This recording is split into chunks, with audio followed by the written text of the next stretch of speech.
आज का हमारा एक नया टॉपिक है सेल मेम्ब्रेन या प्लाज्मा मेम्ब्रेन। इसके पहले वाले वीडियो में हमने ये देख लिया था कि जो होती हैं, हमने देखा था फर्स्ट चैप्टर जो होता है क्लास 9th बायोलॉजी का, the fundamental unit of life. Fundamental unit क्या होती है लाइफ की? सेल होती है। इसका पहला ही टॉपिक था सेल। सेल के बाद था सेल डिवीज़न। सेल डिवीज़न नहीं था, सेल डिफिनीसन। सेल डिफिनीसन के बाद था सेल डिस्कवरी। सेल डिस्कवरी के बाद पार्ट्स थे और पहले पार्ट्स में यही था सेल मेम्ब्रेन।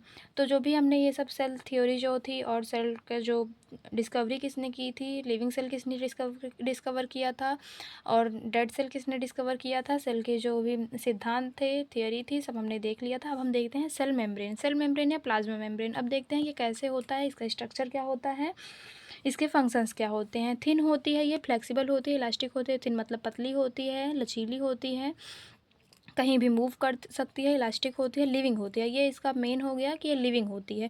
और आउटर मोस्ट कवरिंग होती है, मतलब बाहर की कवर जो होती है वो आउटर मोस्ट कवरिंग को ही सेल मेम्ब्रेन या प्लाज्मा मेम्ब्रेन कहते हैं। Holds the content of cell, मतलब ये जो सेल के अंदर कंटेंट भरे होते हैं उसको होल्ड करती है, पकड़ के रखती है या अंदर प्रोटेक्ट करती है। सेल मेम्ब्रेन का काम ही होता है कि अंदर के जो कंटेंट हैं उनको प्रोटेक्ट करना, उनको बाहर से अंदर आने जाने देना या बाहर से अंदर जो भी चीज़ें आ रही हैं बाहर के इन्वायरमेंट से external. Holds the content of cell, holds the content of cell का मतलब हो गया यही इतना कि जो सेल के अंदर कंटेंट होते हैं उसको ये पकड़ के रखती है या प्रोटेक्ट करती है, यही सब हो गया। जैसे सेल के अंदर बहुत चीज़ें होती हैं, जैसे एंडोप्लाज्मिक रेटिकुलम हो गया, न्यूक्लियस हो गया, साइटोप्लाज्म हो गया, गोल्जी apparatus हो गया, ये सब जो भी न्यूक्लियर प्लाज्म हो गया, न्यूक्लियस हो गया, ये सब जितने भी चीज़ें हैं इन सबको प्रोटेक्ट करती है सेल मेम्ब्रेन या प्लाज्मा मेम्ब्रेन। अब देखिए आगे क्या होता है, आगे वाला पॉइंट क्या है, फैसिलिटेट मूवमेंट ऑफ सब materials because it is selectively permeable. ये फैसिलिटेट मतलब कि फैसिलिटी देती है मूवमेंट की, सब मटेरियल्स मतलब कुछ ही मटेरियल्स जो होते हैं उनको ही ये मूवमेंट की क्या देती है, फैसिलिटी देती है। और it is selectively permeable because, क्योंकि ये सेलेक्टिवली परमेएबल होती है। इसका मतलब क्या हो गया, ये देखिए एक नया वर्ड आ गया, सेलेक्टिवली परमेएबल। सेलेक्टिवली परमेएबल का मतलब यही इतना हुआ कि ये सब चीज़ों को थोड़ी अंदर बाहर आने जाने देगी, ये कुछ चीज़ों को ही जो सेल के अंदर रिक्वायर होती हैं उन्हीं चीज़ों को सेल के अंदर जाने देती है और सेल के बाहर आने देती है। देखिए सेल के अंदर कोई भी चीज़ें आएंगी तो कहाँ से आएंगी, बाहरी तो यही है। देखिए आउटर मोस्ट कवरिंग लिखा ही है, आउटर मोस्ट कवरिंग तो सेल मेम्ब्रेन है, तो सेल मेम्ब्रेन से ही कोई चीज़ें पार होकर अंदर जाएगी। बाहर के एक्सटर्नल इन्वायरमेंट से जो भी अंदर जाएगा सेल में, वो कहाँ से जाएगा, सेल मेम्ब्रेन से ही जाएगा। और जो अंदर से बाहर आएगा वो भी सेल मेम्ब्रेन के थ्रू ही आएगा। तो सेलेक्टिवली परमेएबल होती है, मतलब ये चीज़ों को देख के परख के सेलेक्ट करके तभी अंदर बाहर आने जाने देती है। और सब मटेरियल, इसके ऊपर बहुत बड़ी जिम्मेदारी होती है कि सब मटेरियल मतलब कुछ ही चीज़ों को ये अंदर बाहर आने देती है। अब ऐसा नहीं है कि ये सेलेक्टिवली परमिएबल है या इसमें अंदर बाहर आने जाने देने का कुछ भी चैनल है या कुछ भी है, तो ये कुछ सब चीज़ों को अंदर आने देगी, हर चीज़ों को अंदर आने देगी तो फिर हमारी सेल डैमेज हो जाएगी, सेल कुछ भी हो सकता है सेल में।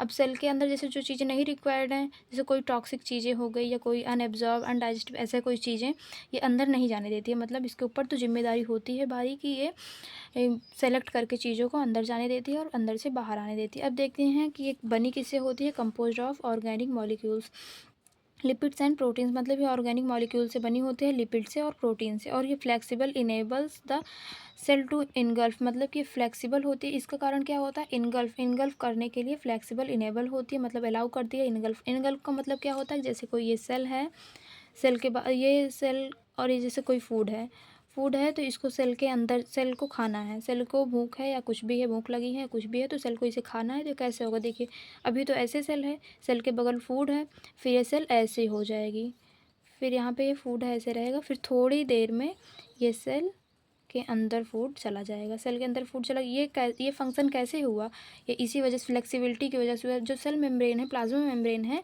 ये परमेएबल होती है और इसको पता होता है, ये मैंने बताया सेलेक्टिवली परमेएबल होती है और ये मूवमेंट के लिए होती है सब मटेरियल्स के, तो इसको इतना पता होता है क्या चीज़ें इसके लिए अच्छी हैं क्या ख़राब हैं, तो ये अपने अंदर मतलब फूड को तभी खाती है जब ये जानती है कि सही है। और ये ऐसा होता है, फिर इसके बाद इसका स्ट्रक्चर ऐसा होता है, फिर इसके अंदर फूड चला जाता है, ये इनगल्फ कर लेता है। इनगल्फ करता है क्या, देखिए food other materials from external environment, मतलब जो भी चीज़ें इनगल्फ करता है वो क्या होती है, इन एक्सटर्नल इन्वायरमेंट मतलब कि बाहर के इन्वायरमेंट, बाहर के वातावरण से ये फूड को इनगल्फ करता है, अदर मटेरियल्स जो इसको रिक्वायर्ड होती है उनको सबको ये क्या करता है, एक्सटर्नल इन्वायरमेंट से इनगल्फ कर लेता है। अब हमने ये समझ लिया पूरा, सेल मेम्ब्रेन और प्लाज्मा मेम्ब्रेन दोनों एक ही चीज़ें होती हैं, एक ही चीज़ों का, एक ही जैसे सेल मेम्ब्रेन है उसको ही हम प्लाज्मा मेम्ब्रेन कहते हैं। अब इसका हमने जान लिया कि कैसी होती है, थिन होती है। अब हम एक एक एग्जांपल से आपको समझा दें। जैसे आप सोचिए एक बलून है वो ऐसा बैलून है पूरा, तो इसमें हमने भर दिया पानी। पानी भर दिया तो ये कैसा, अब एक अगर आपको सेल मेम्ब्रेन की डेफिनीशन, फंक्शन, स्ट्रक्चर कुछ ना पता हो तो आप एक बलून याद करिए, उससे आप ध्यान रखिएगा। जैसे ये बलून है, बलून के अंदर भर दिया गया है पानी, और ये जो पानी है इसको ये होल्ड करके रख रहा है। अब ये जब अगर इससे पानी निकालना है, आप सोचेंगे 1-2 बूँद पानी निकालने हैं, तो अपने आप थोड़ी निकल जाएगा ऐसे। जब बलून चाहेगा तभी उसमें से निकल सकता है। अब देखते हैं कि कैसा होता है। अब इसका दोनों का कंपैरिज़न करते हैं। देखिए ये थिन होता है, बलून थिन है, इसमें भी लिखा है थिन। फ्लेक्सिबल होता है, बिल्कुल फ्लेक्सिबल होता है, इलास्टिक होता है, आप जानते ही हैं। आपने बलून बहुत फुलाया होगा, लेकिन यहाँ फुलाने से मतलब नहीं है। यहाँ देखना है इसका स्ट्रक्चर, इसमें क्या इसके मतलब फंक्शन होते हैं। फंक्शन देखिए, इस जैसा सेल मेम्ब्रेन होती है सेम वैसा स्ट्रक्चर इसका होता है, वैसा ही ये काम करता है। देखिए ये, और आउटर मोस्ट कवरिंग है, इसकी आउटर मोस्ट कवरिंग है, अंदर वाटर भरा है। Holds the content of cell, मतलब इसमें होता है, ये जो सेल मेम्ब्रेन होती है होल्ड करती है, मतलब अपने अंदर प्रोटेक्ट करती है।